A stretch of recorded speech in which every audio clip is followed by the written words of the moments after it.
நகோமிக்கு நாம் எல்லாரும் சேர்ந்து வாசிப்போம். நகோமிக்கு அவருடைய புருஷனாகிய எலிமெலெக்கின் உறவின் முறையில் போவாஸ் என்னும் பேருள்ள மிகுந்த ஆஸ்திக்காரனாகிய இனத்தான் ஒருவன் இருந்தான். மோவாபிய ஸ்திரியான ரூத் என்பவள் நகோமியை பார்த்து, நான் வயல்வெளிக்கு போய் யாருடைய கண்களில் எனக்கு தயை கிடைக்குமோ அவர் பிறகே கதிர்களை பொறுக்கிக் கொண்டு வருகிறேன் என்றார். அதற்கு இவள், என் மகனே போ என்றார். அவள் போய் வயல் வெளியில் அறுக்கிறவர்கள் பிறகே பொறுக்கினார். தற்செயலாய் அவளுக்கு நேரிட்ட அந்த வயல் நிலம் எலிமெலெக்கின் வம்சத்தானாகிய போவாசுடையதாய் இருந்தது. உட்காருங்கள்.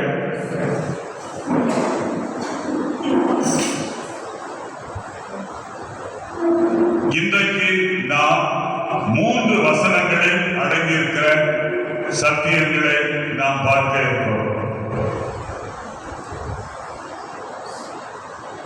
கர்த்தருக்குள் அருமையானவர்களே, ரூத்தின் புஸ்தகத்துல 3 பிரதான ஆள் தத்துவங்கள் வழங்கப்பட்டுள்ளன.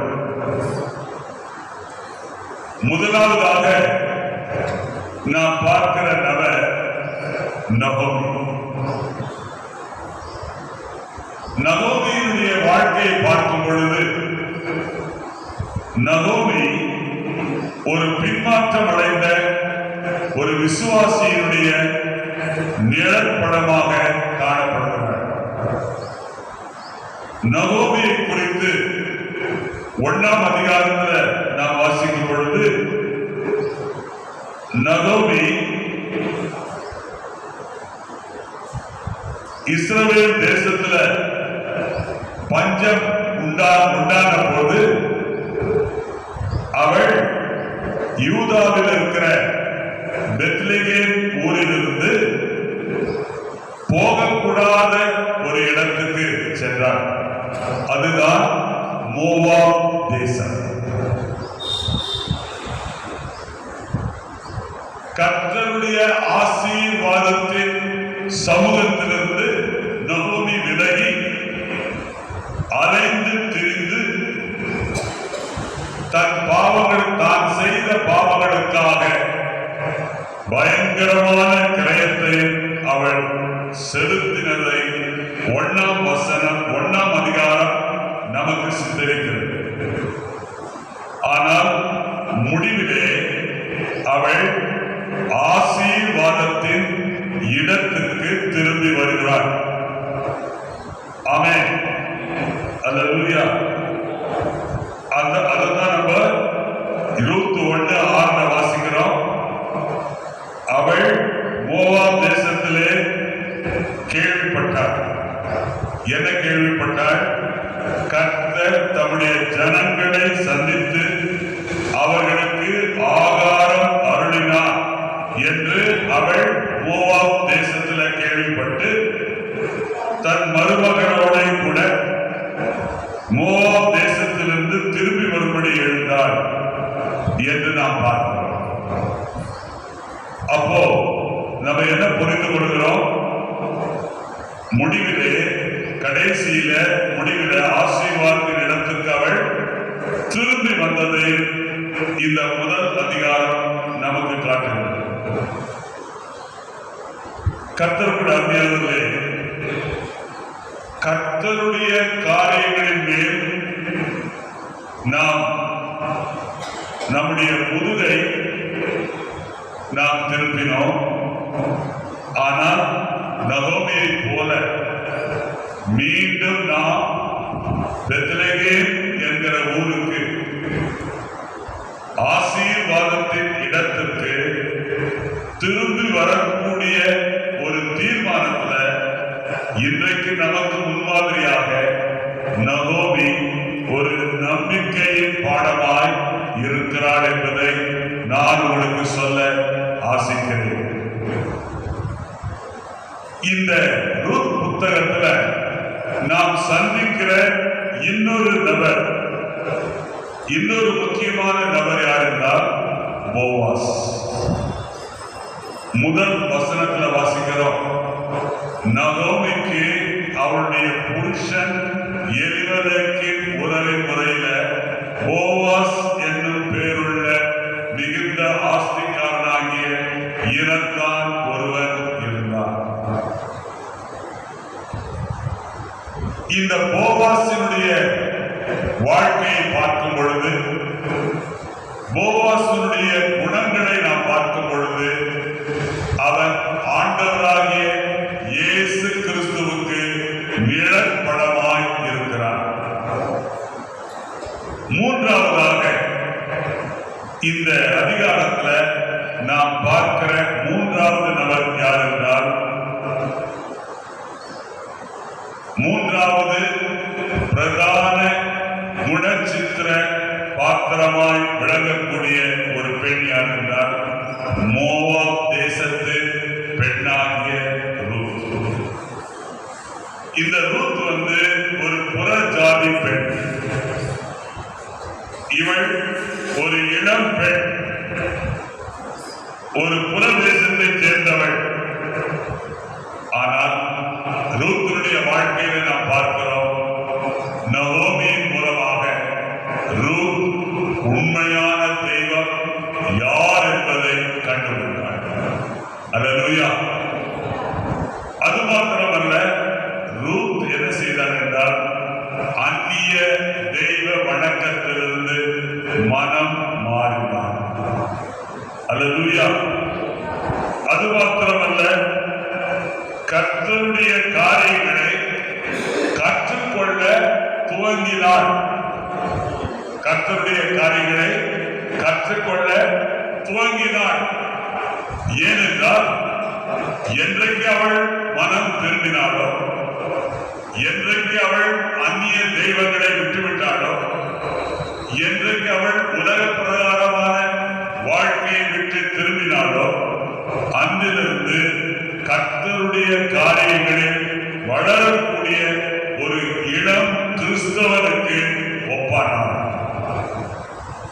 கர்த்தருடைய மிகப்பெரிய ஆசீர்வாதங்களையும் அவருடைய கிருபையையும் அனுபவிக்க ரூத் இப்பொழுதுதான் துவங்கி இருந்தார். கர்த்தருக்குள் அருமையானவர்களே, ரூத்தினுடைய செயல்களை இன்றைக்கு நாம் காணும் பொழுது அவள் செய்த செயல் என்னவென்றால் அவள் கிருபையை தேடினாள். இன்றைக்கு அதை குறித்து தான் நாம் பார்க்கிறோம். கிருபையை தேடின ரூத். கர்த்தருக்குள் அருமையானவர்களே, கிருபையை அவள் தேடிக்கொண்டிருக்கிற இந்த செயலில் ஒரு சில மூலகங்களை நாம் பார்க்கிறோம். ரூத் எப்படிப்பட்டவளா இருந்தால் ஒரு நேர்மையான விசுவாசியா இருந்தார். நேர்மையான விசுவாசியா இருந்து அவள் கர்த்தரிடத்திலிருந்து நன்மையான காரியங்களை அறிய விரும்பினார். முதலாவது நாம் பார்க்கிறோம், இந்த கிருபையை தேடின ரூத். இவருடைய நோக்கம் என்ன? கிருபையை தேடின ரூத்தினுடைய நோக்கம் என்ன? ரூத் 2ஆம் அதிகாரம் 2ஆம் வசனத்தை பார்க்கிறோம். மோவாபிய ஸ்திரியான ரூத் என்பவள் நகோமியை பார்த்து, நான் பயமளித்து போய் யாருடைய கண்களில் எனக்கு தயை கிடைக்குமோ அவர் பிறகே கதிர்களை பொறுக்கிக் கொண்டு வருகிறேன் என்றாள். அதற்கு நகோமி சொன்னான், என் மகளே போ என்றாள். கர்த்தருக்குள் அருமையானவர்களே, முதலாவது நாம் பார்க்கிறோம், கிருபையை தேடின ரூத் உணவுக்காக தேட ஆரம்பித்தாள். உணவுக்காக அவள் தேடிக்கொண்டிருக்கிறார். உணவுக்காக தேடும் பொழுது அவள் எங்கே வருகிறாள்? வயல்களுக்கு வருகிறாள். வயல்களிலே அவர் என்ன செய்கிறாள்? கதிர்களை கொய்ய துவங்குகிறார். அவளும் நகோமியும் உண்பதற்கு உணவு வேண்டும். அவளின் பிரதான உந்துதல் என்னவென்றால் தன் சரீரத்துக்கு உணவை கண்டுபிடிக்கிறது. மனமாற்றம் அடைந்த தேவ பிள்ளைகள் அவர்களுடைய இருதயத்தில் பிறக்கக்கூடிய வாஞ்சை என்னவென்றால் எங்களுக்கு வளர்ச்சி அடைய, நாங்கள் ஜீவிக்க, நாங்கள் வாழ எங்களுக்கு உணவு தேவை. மனமாற்றம் அடைந்த விசுவாசி என்ன பண்ணுவான்? தன் இருதயத்தில் வாஞ்சை உள்ளவனாய் இருப்பான். மனமாற்றம் அடைந்தவுடன், ரட்சிக்கப்பட்டவுடன் அவன் என்ன செய்வான்? கிருபையை தேட ஆரம்பிப்பான். என்ன கிருபை? அன்றன்றுள்ள அப்பத்தை இன்று எங்களுக்கு தாரும். அல்லேலூயா, அல்லேலூயா. ஆகவே கர்த்தரை குறித்து மிகவும் அதிகமாக அறிந்து கொள்ள, கர்த்தரிலே வளர்வதற்குரிய வாஞ்சை உள்ளவர்களாய் ரூத் காணப்பட்டாள் என்பதை நாம் புரிந்து கொள்கிறோம். யோபு பக்தன் என்ன சொல்கிறார் என்றால், யோபு 23ஆம் அதிகாரம் 12ஆம் வசனத்துல அவர் உதடுகளின் கற்பனைகளை விட்டு நான் பின்வாங்குவதில்லை, அவருடைய வாயின் வார்த்தைகளை எனக்கு வேண்டிய ஆகாரத்தை பார்க்கிலும் அதிகமாய் காத்துக்கொண்டேன். கர்த்தருடைய பிள்ளையே, ரூத் உணவிற்காக வயலுக்கு வந்தது போல இந்த 11ஆம் தேதி இந்த ஆலயமாகிய வயலுக்கு நீங்கள் வந்திருக்கிறீர்கள். இந்த ஆலயமாக வயலில் உங்களுக்கு கிடைக்கக்கூடிய ஆகாரம் என்ன? தேவ வசனம், கிருபை பொருந்தின வார்த்தைகள். அல்லேலூயா, அல்லேலூயா. எரேமியா 15ஆம் அதிகாரம் 16ஆம் வசனத்துல நாம் என்ன வாசிக்கிறோம்? உம்முடைய வார்த்தைகள் கிடைத்தவுடனே அவைகளை உட்கொண்டே, உம்முடைய வார்த்தைகள் எனக்கு சந்தோஷமும் என் இருதயத்துக்கு மகிழ்ச்சியுமாய் இருந்தது. சேனைகளின் தேவனாகிய கர்த்தாவே, உம்முடைய நாமம் எனக்கு தரிக்கப்பட்டது. இன்றைக்கு இந்த ஆலயத்தில் உட்கார்ந்திருக்கிற நீங்கள் ரூத்தை போல உணவுக்காக அவள் வயலுக்கு வந்தது போல ஆவிக்குரிய உணவுக்காக நீங்கள் வயலாயிருக்கிற இந்த ரேடியன்ட் சபை வளாகத்துக்கு நீங்கள் வர வேண்டும். அல்லேலூயா. ஆமென். 1 பேதுரு 2ஆம் அதிகாரம் 3ஆம் வசனத்தை வாசித்து பாருங்கள். அந்த வசனத்தை பேதுரு என்ன சொல்றாரு? நீங்கள் வளரும்படி நீங்க என்ன செய்யணும்? சரீரத்துல வளர்ந்திருக்கிற மாதிரி ஆத்மா வளரணும், ஆவி வளரணும். வளரணும்னு என்ன பண்ணணும்? புதிதாய் பிறந்த குழந்தைகளைப் போல திருவசனமாகிய கலக்கமில்லாத ஞான பாறைக்கு நீங்கள் எல்லாரும் வாஞ்சையாய் இருக்க வேண்டும். இன்றைக்கு ஆலயத்துக்கு வராதவருக்கு ஆவிக்குரிய உணவு இல்லை.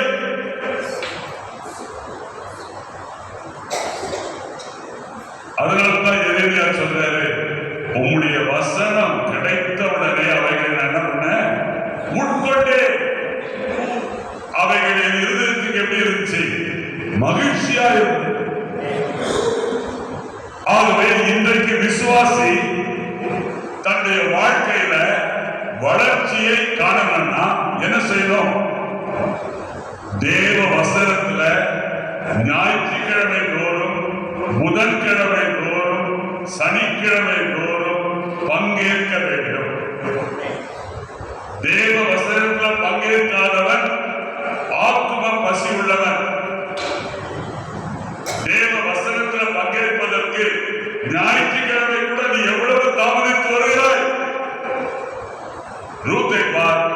ரூத் வந்து பெத்லகேமுக்கு வந்த உடனே உணவை தேடி அவ எங்க போறா?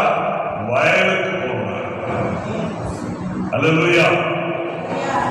அது மாத்திரமல்ல, அடுத்தபடியாக நாம் ரூத்தினுடைய சரித்திரத்தில் பார்க்கிற காரியம் என்னவென்றால், அவள் அனுகூலத்துக்காக, ஆதரவுக்காக, கிருபையை கண்டுபிடிக்க விருப்பம் உள்ளவராக,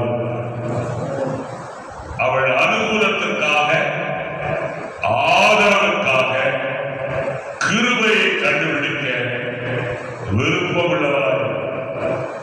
ஆங்கிலத்தில் நம்ம பார்க்கிறோம், I shall find grace. கிருபையை அவள் கண்டுபிடிக்கிறார். கிருபையை கண்டுபிடிக்க என்ன செய்யணும்? கிருபையை தேடணும். கிருபையை தேடினா கிருபையை என்ன செய்ய முடியும்? கண்டுபிடிக்க முடியும். அப்போ அவள் என்ன முதல்ல என்ன வாஞ்சிக்கிறார்? தன்னை பிரியமுடன் ஏற்றுக்கொள்ளக்கூடிய ஒரு நில உரிமையாளரை அவள் கண்டுபிடிக்க விரும்பினார். தன்னை பிரியமுடன் ஏற்றுக்கொள்ளக்கூடிய ஒரு நில உரிமையாளரை கண்டுபிடிக்க அவள் தேடினார். அவருடைய வயலிலே கதிரை கொய்ய அனுமதிப்பார் என்கிற எதிர்பார்ப்பு ரூத்திற்கு இருந்தது. அது மாத்திரமல்ல, அவளுடைய வாழ்க்கையில் கடந்த காலம் எப்படியா இருந்தாலும், அவரின் சொந்த தேசம் எதுவா இருப்பினும், அவள் யாரா இருப்பினும், கிருபைக்காக அவள் தேடிக்கொண்டே இருந்தார். கர்த்தருடைய பிள்ளையே, இந்த 11ஆம் தேதி இந்த ஆலயத்துக்கு நீ கிருபையை தேடி வந்திருக்கிறாய். கிருபையை தேடி வந்திருக்கிறாயா? ஏதோ ஆலயத்துக்கு வந்திருக்கிறோம், ஏதோ உட்கார்ந்திருக்கிறோம் அப்படின்னு வந்திருக்கிறாயா? கிருபையை தேடி வந்தினால் நன்மையினாலும் கிருபையினாலும் கர்த்தர் உன்னை திருப்திப்படுத்துவார். அல்லேலூயா, அல்லேலூயா. ஆகவே கர்த்தருக்குள் அருமையானவர்களே, நம்முடைய வாழ்க்கையில நாம் குழப்பமான, தடுமாற்றமான காரியத்தை நாம் எதிர்கொள்ளும் பொழுது நம்முடைய உள்ளத்துல ஒரு கேள்வி எழும். என்ன கேள்வி? இந்த 11ஆம் தேதி, இந்த மே மாசம், இந்த ஞாயிற்றுக்கிழமை இயேசு எனக்கு என்ன செய்வார்? அது மாத்திரமல்ல, என்னுடைய இருதயத்துல மேலோங்கி நிற்கிற வார்த்தை என்ன? இந்த உலகம் அன்பற்ற உலகம். இந்த அன்பற்ற உலகத்துல அன்பை நான் எங்கே கண்டுபிடிப்பேன்? கர்த்தருடைய பிள்ளையே, கடந்த காரியங்கள் நமக்கு இன்றைக்கு காரியம் அல்ல. நாம் ரட்சிக்கப்பட்டிருக்கிறோம். எப்படி ரட்சிக்கப்பட்டிருக்கிறோம்? வேதத்தில் என்ன வாசிக்கிறோம்? எபேசியர் 2ஆம் அதிகாரம். ஆமென். எபேசியர் 2ஆம் அதிகாரம் 8ஆம் வசனத்தில் என்ன வாசிக்கிறோம்? கிருபையினாலே விசுவாசத்தை கொண்டு ரட்சிக்கப்பட்டீர்கள். இது உங்களால் உண்டானதல்ல, இது தேவன் அருளிய ஈவு. ஆகவே ஆண்டவர் இந்த ஆலயத்தில் உட்கார்ந்து இருக்கிற உங்களை பார்த்து ஆண்டவர் என்ன சொல்கிறார் என்றால், நீங்கள் உண்மையிலேயே கிருபையினாலே விசுவாசத்தை கொண்டு ரட்சிக்கப்பட்டிருந்தால், ரூத்துடைய வாழ்க்கையில ஒரு புதிய ஆரம்பத்தை கட்டளையிட போகிற கர்த்தர் உங்களுடைய வாழ்க்கையிலும் ஒரு புதிய ஆரம்பத்தை கர்த்தர் கட்டளையிடுவார். அல்லேலூயா. அது மாத்திரமல்ல, அவள்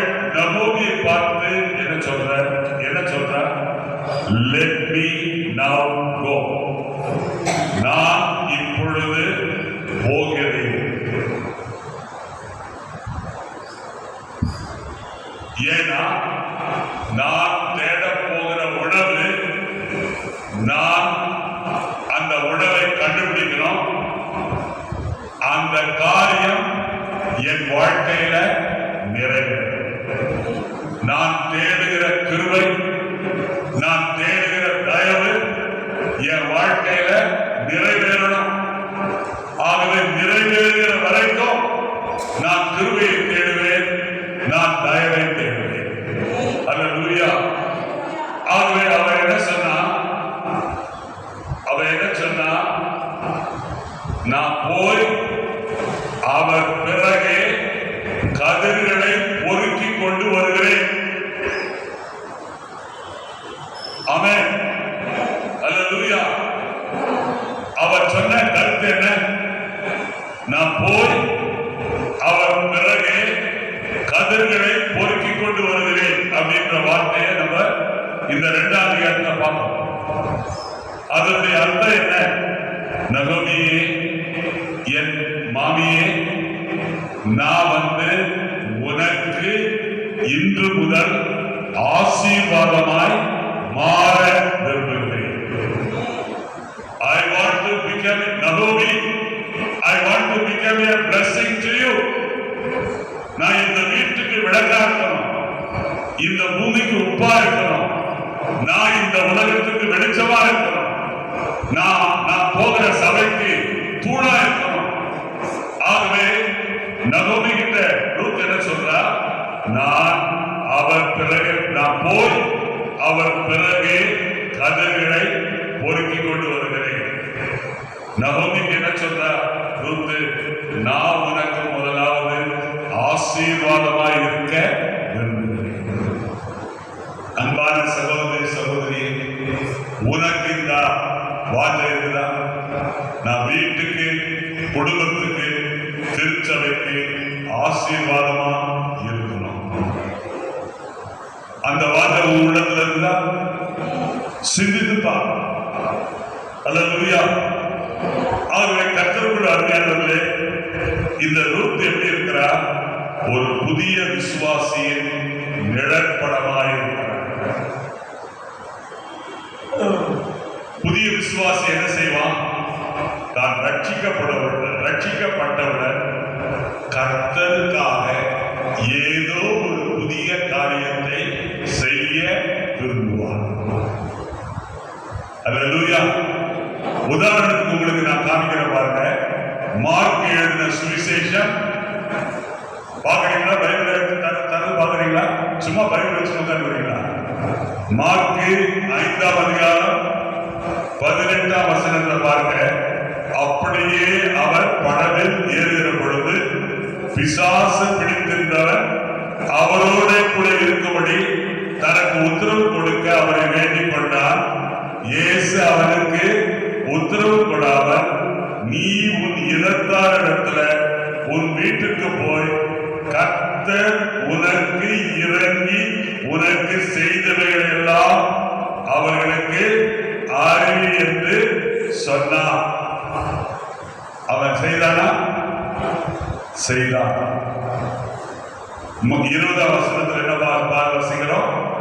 அவன் அந்தபடி அவன் போய் இயேசு தனக்கு செய்தவைகளை எல்லாம் தெக்கப்போலி என்னும் நாட்டில் பிரசித்தம் பண்ண தொடங்கினான். எல்லாரும் ஆச்சரியம். பிசாசு பிடிச்சவன் வீட்டுக்கு ஆசீர்வாதமா மாறினா, ஊருக்கு ஆசீர்வாதமா மாறினா, அந்த டிஸ்ட்ரிக்ட், அந்த மாவட்டத்துக்கு, தெக்கப்போலி மாவட்டத்துக்கு ஆசீர்வாதமா. அல்லேலூயா. ஆண்டவர் சொன்னாரு, நீ போய் வீட்டாருக்கு நான் உனக்கு என்ன செய்தனோ அதெல்லாம் சொல்லு. அவன் சொன்னா சொல்லியா? சொன்னான். கர்த்தருக்குள் அருமையானவர்களே, வசனம் 3 வாசிங்கள். ரூத் 2:3 வாசிங்க. அவன் போய் வயல்களில் அறுக்கிறவர்கள் பிறகே பொறுக்கினான். தற்செயலாய் அவனுக்கு நேரிட்டு வந்த வயல் நிலம் எலிமெலேக்கு வம்சமாகிய போவாசுடையதாய் இருந்தது. பாருங்க, அவன் என்ன பண்ணா? அவன் என்ன செய்தா? எங்க போனா? வயலுக்கு போனா. ஏன் வயலுக்கு போனா? அங்க போனாதான் என்ன கிடைக்கும்? கதிர் கிடைக்கும். கர்த்தருடைய பிள்ளையே, ஞாயிற்றுக்கிழமை நீ ஆலயத்துக்கு வந்தாதான் உனக்கு கதிர் கிடைக்கும். ஆலயத்துக்கு வரல, உனக்கு கதிர் விடிய காலத்து வெளிச்சம் கிடைக்காது. இப்ப நான் உனக்கு சொல்ற வசனம் வேதத்தில் இருக்கிற எழுத்துக்கள் அல்ல, ஆவியானவர் எனக்கு சுட்டி காண்பித்த பகுதியை, தேவ வசனத்தை, கிருபை பொருந்தின வார்த்தைகளை உனக்கு பிரசங்கிக்கிறேன். அல்லேலூயா. இந்த பாக்கியம் யாருக்கு கிடைக்கும்? வந்தவர்களுக்கு மாத்திரம்தான் கிடைக்கும். யார் வயலுக்கு வராங்களோ அவனுதான் கிடைக்கும். அதனால அவள் அடுத்தபடியா இந்த 3வது வசனத்தில் என்ன பார்க்கிறேன்னா, அவளுடைய தேடுதலில் உள்ள முன்னேற்பாடுகள். அவளுடைய தேடுதலில் உள்ள முன்னேற்பாடுகள். அவள் வயலுக்கு வருகிறாள். வயல்வெளியில அறுக்கிறவர்கள் பிறகு பொறுக்கிறார். அப்படின்னா என்ன அர்த்தம்? அவ இந்த பொறுக்குனா பாருங்க, இந்த கதிர்களை பொறுக்குனா இல்லையா, இந்த கதிர்களை பொறுக்கிறதுல அவ என்ன செய்தாள் என்றால், கடந்த கால தேவ கட்டளை அவ கடந்த கால தேவ கட்டளை அவ என்ன பண்ணா? ஈடுபடுத்தினான். கடந்த கால தேவ கட்டளை என்ன? லேவியராகமம் 19ஆம் அதிகாரம் 9-10 வாசிங்க. லேவியராகமம் 19ஆம் அதிகாரம் 9-10.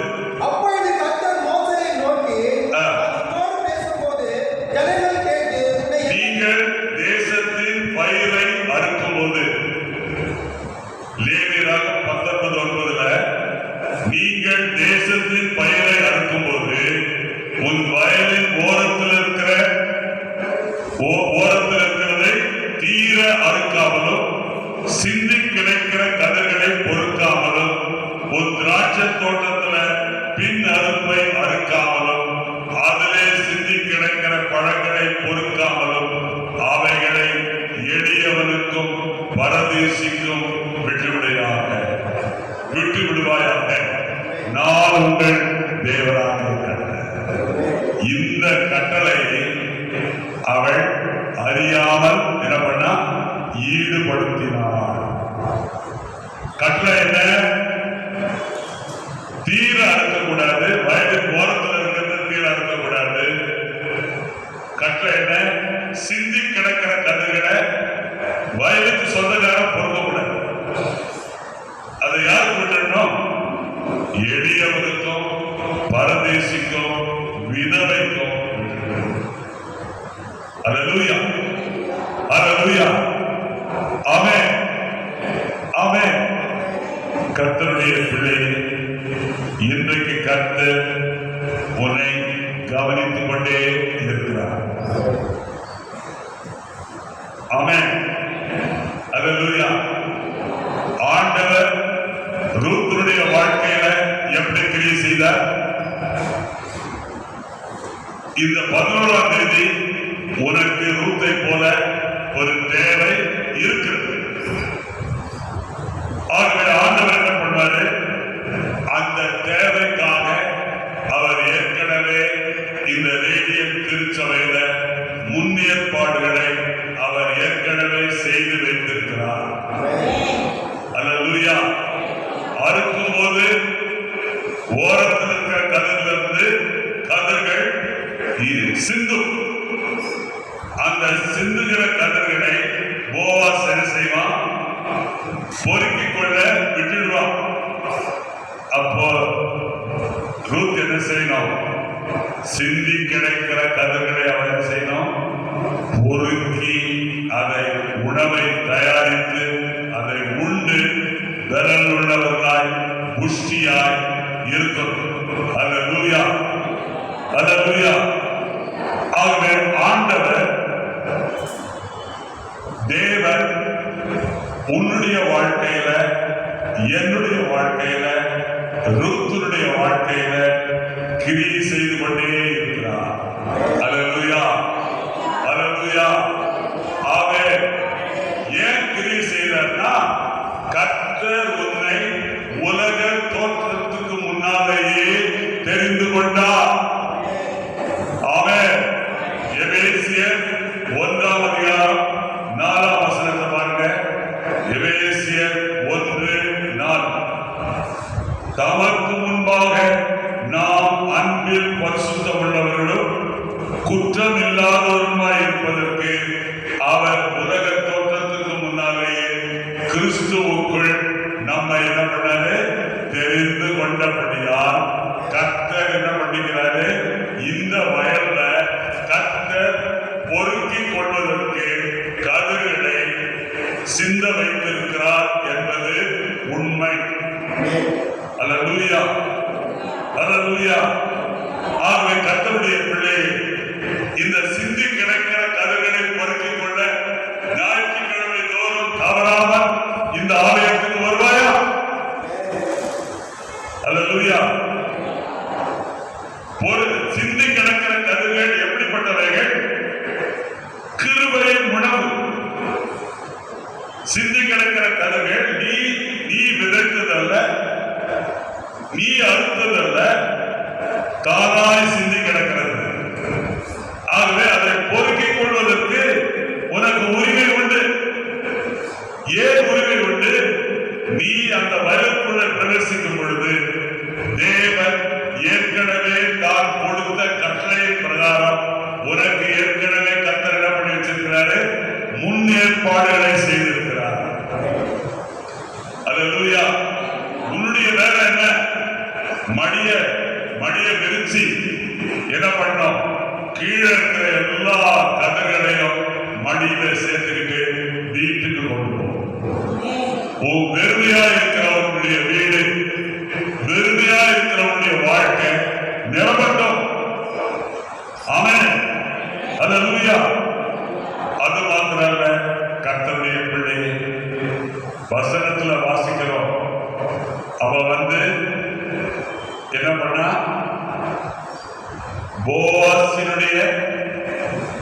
போவாசுக்கு சொந்தமான அந்த வயலுக்கு அவ என்ன பண்ணா? போனா. ஏன் போனா? துக்கமா போல, அழுதுகிட்டு போல, மகிழ்ச்சியா. ஏன் மகிழ்ச்சியா போனா? கதிர் அறுக்கிற காலம் அந்த காலம். ஆமென். கதிர் அறுக்கிற காலம் அந்த காலமா இருந்ததுக்கு என்ன காரணம்? காலங்களையும் நேரங்களையும் தேவன் தன் கட்டுப்பாட்டுக்குள்ள வைத்திருக்கிறார். இன்னைக்கு 11ஆம் தேதி என்ன நடக்கணும் அப்படின்னு கர்த்தர் ஒரு முன்னேற்பாடு செய்திருக்கிறார். ஆகவே அன்றைக்கு கதிர்களை அறுக்கிற காலம். கதிர்களை அறுக்கும் போது நிச்சயமாய் கதிர்கள் சிந்தும். கதிர்களை சிந்தும் பொழுது ரூத் என்ன செய்வாள்? பொறுக்கிக் கொள்வார். அல்லேலூயா, அல்லேலூயா. ஆகவே கர்த்தர் ஏன் போவாசுடைய நிலத்துக்கு மகிழ்ச்சியா ரூத் வந்தார் அப்படின்னு பார்க்கும்போது, கர்த்தர் கதிர்களை சிந்த வைக்கிற அந்த முன் ஏற்பாட்டை மாத்திரம் கர்த்தர் செய்யவில்லை. அதோடு கூட கர்த்தர் என்ன பண்ணாரு? தன்னுடைய முழு கட்டுப்பாட்டை அந்த வயலின் மேல வைத்திருக்கிறார். என்ன முழு கட்டுப்பாடு? என்ன முழு கட்டுப்பாடு? தேவனுடைய கண்ணோட்டம் அந்த வயல் மேல இருந்தது. என்ன தேவனுடைய கண்ணோட்டம்? தேவனுடைய ராஜரீகம் அந்த வயல் மேல் செயலாற்றது. என்ன ராஜரீகம்? தேவன் ஏற்கனவே ஒரு தீர்மானம் எடுத்து விட்டார். என்ன தீர்மானம்? இந்த ரூத்துக்கு போவாசை திருமணம் முடிக்க வேண்டும். அல்லேலூயா. இந்த ரூத்துக்கு போவாசை என்ன செய்யணும்? திருமணம் நடத்தணும். அது மாத்திரமல்ல, ரூத்துக்கு ஒரு குழந்தை பிறக்கும். ஆகவே இந்த தீர்மானத்தை கர்த்தர் எப்ப எடுத்தாரு? உலக தோற்றத்துக்கு முன்னாலே எடுத்தார். அல்லேலூயா, அல்லேலூயா. நீ இந்த சபைக்கு வருவ, இந்த சபையில இயேசு கிறிஸ்துவோடு கூட நீ என்ன பண்ணுவ? திருமணம் முடிப்பாய். அதற்கப்புறம் நீ என்ன பண்ணுவ? திருமணம் முடித்த பிற்பாடு என்ன நடக்கும்? ஆவிக்குரிய குழந்தைகள் பிறக்கும். ஆனா இப்போ நம்ம சபையில திருமணம் நடக்கல. இன்னைக்காவது புரிஞ்சுக்கிறியா? நான் இயேசு கிறிஸ்துவோடு திருமணம் நடத்துவதற்கு ரேடியன்ட் சபையை கர்த்தர் வைத்திருக்கிறார். திருமணம் முடித்தால் எனக்கு என்ன குழந்தை பிறக்கும்? ஒரு தீமோத்தேயுவை போல, ஒரு தீத்துவை போல, ஒரு ஒரேசிமுவை போல, ஒரு புதிய ஆத்மாவை பெறக்கூடிய கர்ப்ப வேதனை எனக்கு உண்டாகும். அல்லேலூயா, ஆமென், ஆமென். ஆகவே நீ எதுக்காக இந்த ஆலயத்துக்கு வர? இயேசு கிறிஸ்து உனக்கு இந்த வயலை ஏன் ஆயத்தம் பண்ணாரு? இந்த வயல் உனக்கு எப்படிப்பட்ட இடம்? இங்க இந்த வயலுக்கு சொந்தக்காரர் யாரு? இந்த ரேடியன் திருச்சபைக்கு சொந்தக்காரர் யாரு? ஆண்டவராகிய இயேசு கிறிஸ்து. அவர்தான் மணவாளன். நீ யாரு? மணவாட்டி. அதனால உன்னை கர்த்தர் தற்செயலா இந்த வயலுக்கு கொண்டு வந்திருக்கிறார். காரணம் என்ன? நீ என்ன செய்யணும்? திருமணம் முடித்து கர்ப்பம் தரித்து ஆவிக்குரிய பிள்ளைகளை பெற்றெடுத்து இந்த சபை முழுவதும் நீ நிரப்ப வேண்டும். நிரப்புறனா நீ ரூத்தே ரூத் யாரு? ரூத்த கர்த்தர் அடிமை பெண்ணா பார்க்கல, விதவை பெண்ணா பார்க்கல, மோதிய ஸ்திரியா பார்க்கல. அவர் எப்படி பார்த்தாரு? போவாசுக்கு ஏற்ற மனைவி. அல்லேலூயா, அல்லேலூயா. ஆகவே கர்த்தருக்குள் அருமையானது, எப்போ நீ இந்த வயலுக்கு வருவாயோ உன் சார்பில கர்த்தர் கிரியை செய்ய ஆயத்தமாயிருக்கிறார். அல்லேலூயா. சரி, இப்ப நம்ம பார்க்கிறோம். வசனம் 1 வாசிங்க. ரூத் 2:1.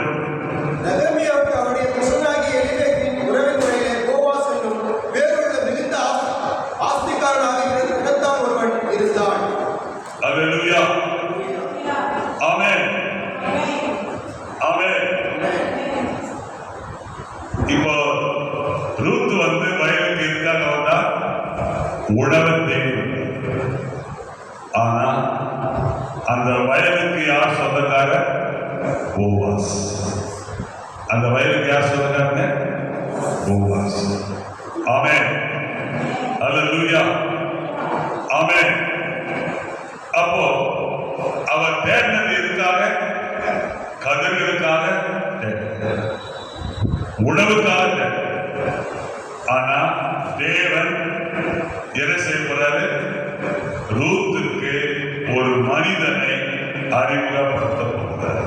அல்லேலூயா, அல்லேலூயா, ஆமென், ஆமென்.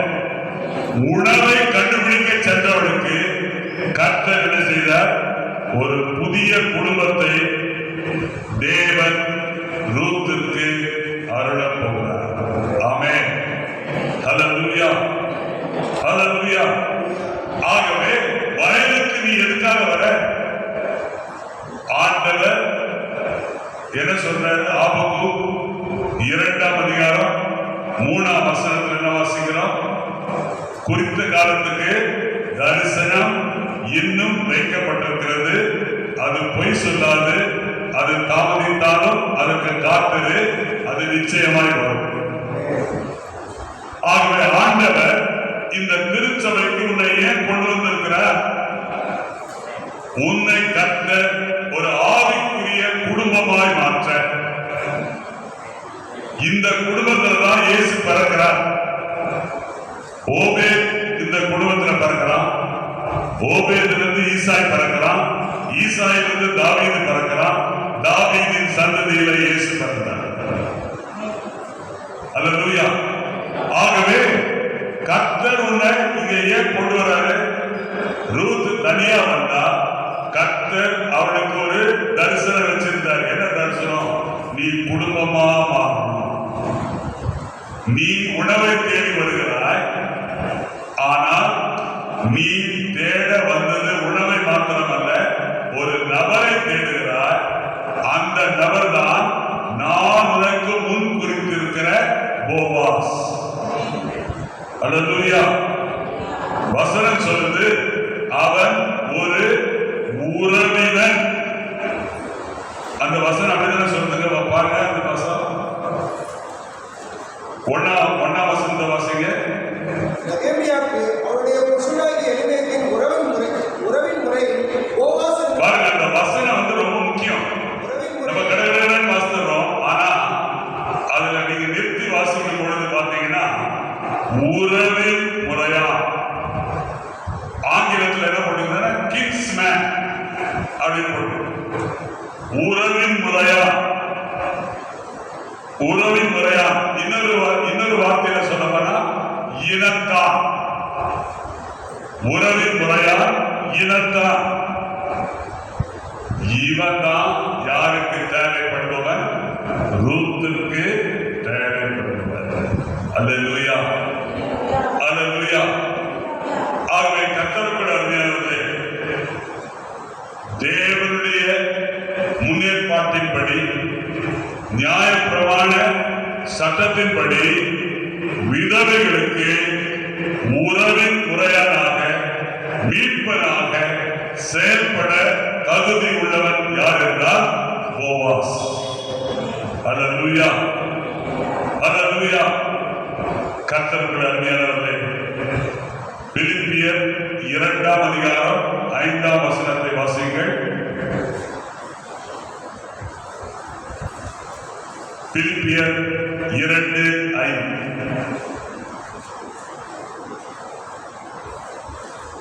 கிறிஸ்து இயேசுவில் இருந்த சிந்தையே உங்களிடம் இருக்க கடவுது. அவர் தேவனுடைய ரூபமாய் இருந்தும் தேவனுக்கு சமமாய் இருப்பதை கொள்ளையாடின பொருளாக எண்ணாமல் தம்மை தாமே வெறுமையாக்கி அடிமையின் ரூபம் எடுத்து மனுஷ சாயினார். அவர் மனுஷ ரூபமாய் காணப்பட்டு மரண பரியந்தம், அதாவது சிலுவையின் மரண பரியந்தமும் கீழ்ப்படிந்தவராகி தம்மை தாமே தாழ்த்தினார். இதனுடைய அர்த்தம் என்னன்னா, போவாசை போல இயேசு கிறிஸ்து நமக்கு உறவினனாக, இனத்தானாக, உறவின் முறையானாக மாறிவிட்டார். விசுவாசிக்கிறியா? நீங்க விசுவாசிக்கிறீங்களா? அல்லேலூயா. இன்னைக்கு உலகத்தில் இருக்கிற உறவுகளை நீ நம்பி இருக்கிற, ஆனா இயேசு கிறிஸ்து உனக்கு உறவின் முறையானாக மாறி இருக்கிறார். ஆகவே போவாஸ் யாருக்கு அடையாளம்? ஆண்டவராக இயேசு கிறிஸ்து அடையாளம். ஏன்னா தம்மை தாமே வெறுமையாக்கி அடிமையின் ரூபம் எடுத்து மனுஷ சாயலானா. போவாசை போல, ரூத்துக்கு போவாசை போல, ரேடியன் திருச்சபையில் இருக்கிற நமக்கு இயேசு கிறிஸ்து உறவின்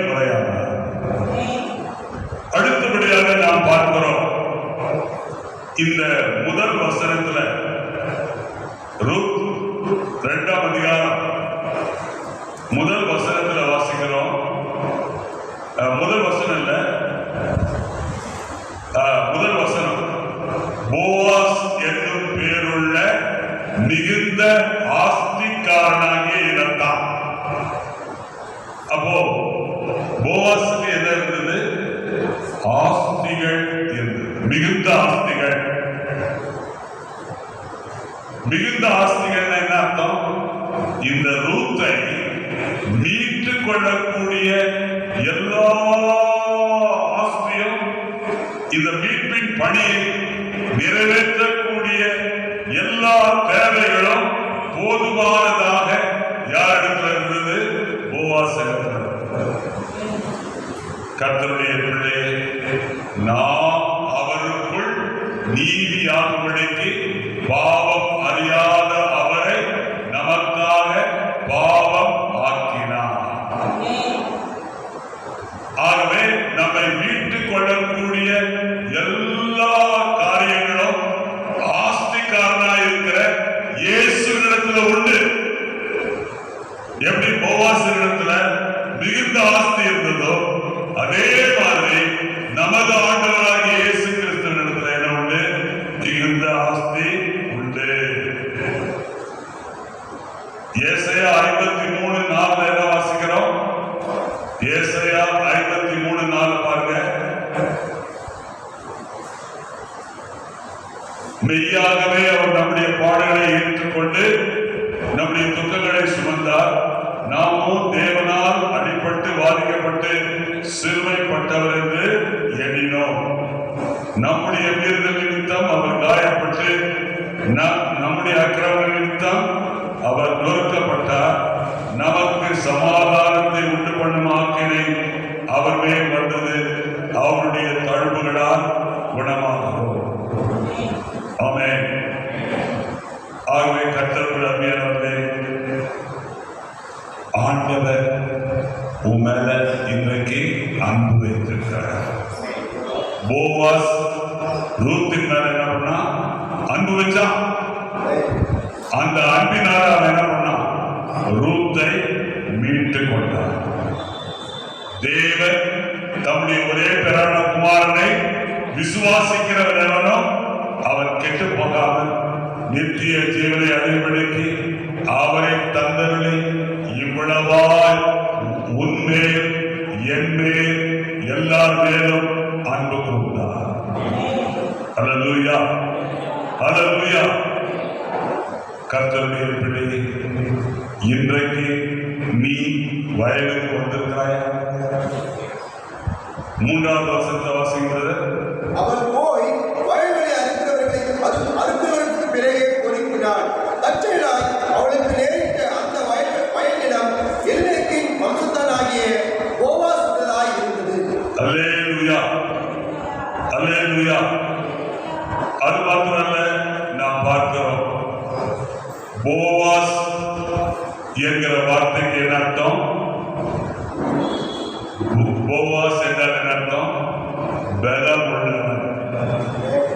போவாஸ் என்றால் என்ன அர்த்தம்? It is strength. அவனுக்குள்ள என்ன உண்டு? பலம் உண்டு. ஆமென். அல்லேலூயா, அல்லேலூயா. போவாஸுக்குள்ள பலம் இருந்ததுனால அவனால என்ன செய்ய முடியும்? எதையும் செய்ய முடியும். பவுல் அப்போஸ்தலன் என்ன சொன்னாரு? என்னை பலப்படுத்துகிற கிறிஸ்துவினாலே எல்லாவற்றையும் செய்ய எனக்கு என்ன உண்டு? பலம் உண்டு. கர்த்தருடைய பிள்ளையே, போவாஸோடு நீ திருமணம் முடித்தால்தான் போவாஸ் உன்னையும் என்ன செய்ய முடியும்? பலப்படுத்த முடியும். எபேசியர் 6:10 என்ன வாசிக்கிறோம்? கர்த்தரிலும் அவருடைய சத்துவத்தின் வல்லமையிலும் பலப்படுங்கள். ஆகவே கடைசியில நம்ம என்ன பார்க்கிறோம்? போவாஸ் ரூத்தை பலப்படுத்தினார். இன்றைக்கு இந்த ஆலயத்துக்கு தலைவராக இருக்கிற இயேசு கிறிஸ்து சபையில் இருக்கிற ஒவ்வொரு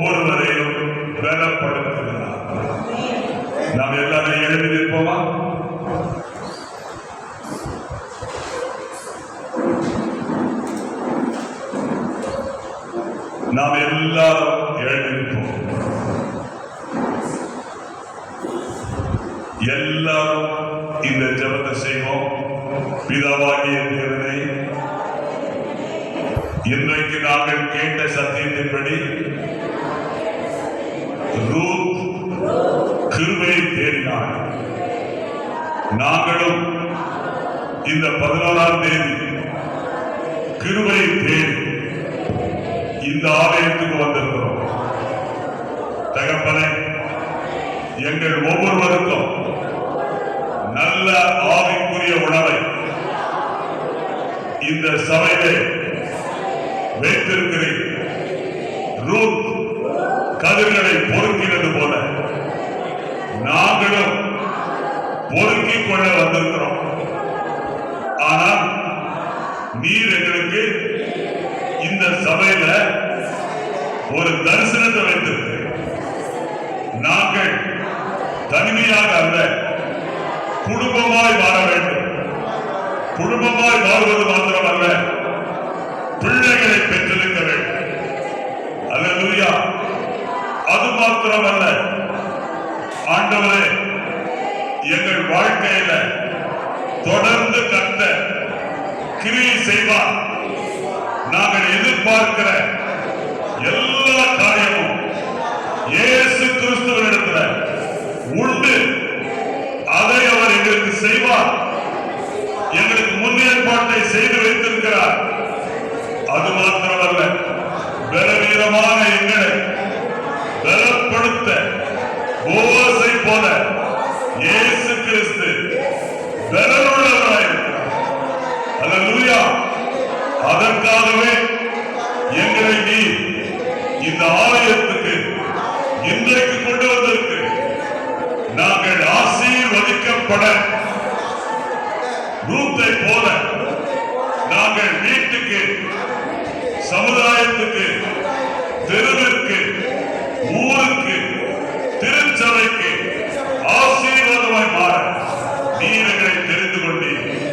உமக்கு நன்றி செலுத்துகிறோம். இயேசுவின் நாமத்தில் ஜெபிக்கிறோம் நல்ல பிதாவே. ஆமென். இப்பொழுது நாம் நம்முடைய